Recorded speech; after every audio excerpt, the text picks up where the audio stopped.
আলাইকুম, আমি মোহাম্মদ রেজাউল হলাদার আপনাদের সাথে আছি। সুপ্রিয় দর্শক, ভারতকে না এবং চীনকে কেন হ্যাঁ বলবে বাংলাদেশিরা? আসুন এটা নিয়ে একটা বিস্তারিত আলোচনা করি। আপনারা জানেন যে বর্তমানে এই যে চীনের আমন্ত্রণে বাংলাদেশের প্রধানমন্ত্রী তারেক রহমান তিনি চীন সফরে যাবেন। হঠাৎ করে এবং এই যে ইন্ডিয়ার যে হাই কমিশনার দীনেশ ত্রিবেদী তাকে পাঠিয়েছে তারেক জিরে আমন্ত্রণ করার জন্য, ভারতের যাওয়ার জন্য, যে আগে যেন ভারতে গিয়ে তারপর পরে অন্য দেশে যান। প্রথম চাচ্ছে তারা যেন ভারতে গিয়ে প্রথম সফরটা করে, কিন্তু ওই যে চীনকে হ্যাঁ করে দিয়েছে, ভারতকে না করে দিয়েছে। এর কারণ কি? আসুন এটা নিয়েও একটা বিস্তারিত আলোচনা করি আপনাদের সাথে। আসলে আপনারা জানেন যে ভারত একটা খয়রাতি জাতি। আসলে তাদের দেওয়ার মতো কোনো অর্থ বা সামর্থ্য নেই। কেন? এটা নিয়ে আবার একটু পরে আলোচনা করব। ভিডিওটা সম্পূর্ণ দেখবেন। একটা মজাদার একটা রিপোর্ট আছে। আসুন তার আগে আমরা এই যে জিডিপিটা এটা একটু দেখে নেই। চীনের কত মাথাপিছু আয় এবং ভারতের কত। চলতি বছরের ২০২৬ তথ্য অনুযায়ী আন্তর্জাতিক মুদ্রা তহবিলে IMF পূর্বাভাস অনুযায়ী চীনের মাথাপিছু জিডিপি প্রায় 14,874 মার্কিন ডলার। চিন্তা করছেন? 14,874 মার্কিন ডলার। এবং ভারতের মাথাপিছু জিডিপি প্রায় ২৮০০ মার্কিন ডলার, বা তার কাছাকাছি আর কি, ৩,০০০-এর কাছাকাছি। মানে ৩,০০০ হয়নি, ৩,০০০-এর নিচে আছে। এখন একটা খরাতি জাতির কাছে কেন বাংলাদেশ গিয়ে কী লাভ? তারা কিছুই দিতে পারবে না। তারা নিজেরাই খাইতে পারে না, আরেকজন কি খাওয়াবে? এবং চীনের কাছে গেলে কী লাভ? সেটা নিয়েও আমরা আলোচনা করব। তার আগে আপনাদের আরেকটু কথা বলি। আপনারা জানেন যে উল্লেখযোগ্য তথ্য অনুযায়ী বিশ্ব অর্থনৈতিক সূচকে চীনের অর্থনীতি বিশ্বের বৃহত্তম অর্থনীতির অন্যতম। এটা কিন্তু বাস্তব কথা।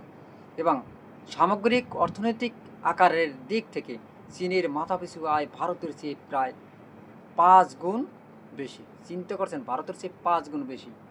এবং অর্থনৈতিক বিষয়ক সর্বশেষ পরিসংখ্যান দেখতে আমরা যে বিভিন্ন আন্তর্জাতিক মুদ্রা তহবিল আছে না, IMF, এইটার এবং বিশ্ব ব্যাংক, ওয়ার্ল্ড ব্যাংক যে ওপেন ডাটা আছে ওটায় আপনারা ক্লিক করে আপনারা দেখতে পারবেন আমরা সত্য কথা বলেছি না মিথ্যা কথা বলেছি। যাই হোক, আপনারা জানেন বাংলাদেশের বর্তমান মাথাপিছু আয় কত? অর্থাৎ মানে এই যে ভারতের চেয়ে বাংলাদেশের এই জিডিপি বেশি ২০২৬ অনুযায়ী। মানে ২০২৬ অনুযায়ী বাংলাদেশের মানে মাথাপিছু আয় আছে কত জানেন? বাংলাদেশ পরিসংখ্যান ব্যুরোর BBS সর্বশেষ তথ্য অনুযায়ী ২০২৫ ও ২০২৬ অর্থবছরে বাংলাদেশের মাথাপিছু আয় বেড়ে দাঁড়িয়েছে প্রায় ৩১০০ মার্কিন ডলার। বাংলাদেশের মুদ্রার যার পরিমাণ ৩,৬৮,৮৭৩ টাকা। দেশের ইতিহাসের প্রথমবারের মতো মাথাপিছু আয় ৩,০০০ ডলারের মাইল ফলক অতিক্রম করেছে বাংলাদেশ, অর্থাৎ ৩,০০০-এর বেশি, প্রায় ৩১০০ মার্কিন ডলার। তাহলে এখন আমাদের মাথাপিছু মানে জিডিপি হয়েছে ভারতকে ছাড়িয়ে গেছে।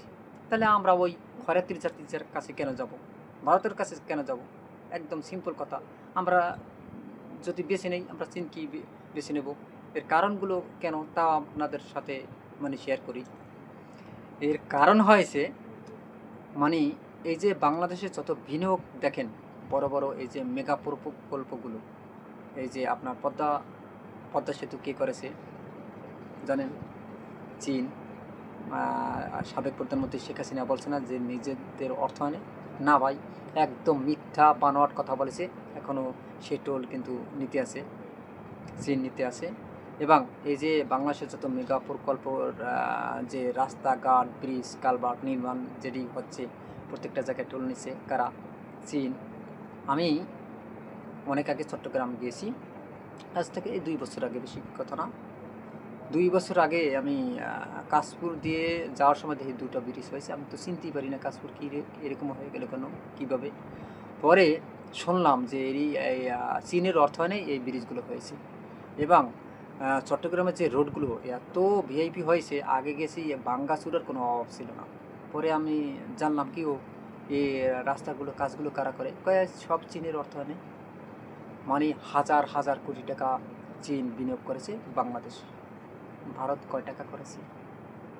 ভারত কী করেছে বাংলাদেশের জন্য? ভারতের সাথে বাংলাদেশের তো বন্ধুত্বপূর্ণ সম্পর্ক। যারা ওই যে ভারতীয় দালাল আছে না, তারা তো বলে যে ভারত আমাদের বন্ধু রাষ্ট্র। ভাই, ভারত কখনো বাংলাদেশের বন্ধু রাষ্ট্র ছিল না, ভবিষ্যতে হবে না, কোনো দিন থাকবে না। এবং বাংলাদেশের এই কথাগুলো যারা বুঝবে তারা বাংলাদেশের প্রকৃত দেশপ্রেমিক। আর যারা এই কথার বিপক্ষে চলে যাবে তারা দেশের শত্রু, তারা মির্জাফর, তারা দালাল, ভারতীয় দালাল, এবং তারাই এই যে রাজাকার। 100% আপনারা বিশ্বাস করেন আর না করেন। এবার আসি, আসলে ভারতকে আমরা কেন মানে না বলবো, এর কারণ কি?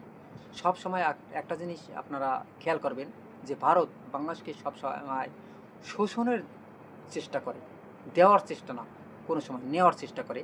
আপনাদের মনে আছে সাবেক প্রধানমন্ত্রী শেখ হাসিনা কিছুদিন আগে বলেছিলেন যে ক্ষমতা যাওয়ার আগে, ছাত্র জনতার গণ অভ্যুত্থানের আগে তিনি বলেছিলেন, আমরা যা ভারতকে দিয়েছি তা তারা জীবনে ভুলতে পারবে না। হ্যাঁ ভাই, সত্যি কথা। ভারতকে আমি যা শুনলাম, আগে মনে করছি যে ওই যে রংপুরের উপর দেওয়া ট্রানজিট বা ওই রেল লাইন, আর ওই যে যাই হোক এসব দিয়েই মনে হয় ক্ষান্ত হয়েছে, এই জন্য বলেছে। না ভাই, পুরো রংপুর দেওয়ার পরিকল্পনা ছিল সাবেক প্রধানমন্ত্রী শেখ হাসিনার, পুরো রংপুর বিভাগটা। এবং এমনকি আপনার ওই যে মিরসরাই, আপনারা জানেন যে আদানি গ্রুপকে যে জায়গাটা দেওয়া হয়েছিল, এখন বর্তমানে যদিও সেই জায়গায় এখন কি হইতেছে, সমস্ত কারখানা বানাইতেছে চীন এবং রাশিয়ার উদ্যোগে ও পাকিস্তানের। চিন্তা করেন, এই মানে মেন পয়েন্টের যে জায়গাগুলো একদম বিনা টাকা দিয়ে দেওয়া হয়েছিল।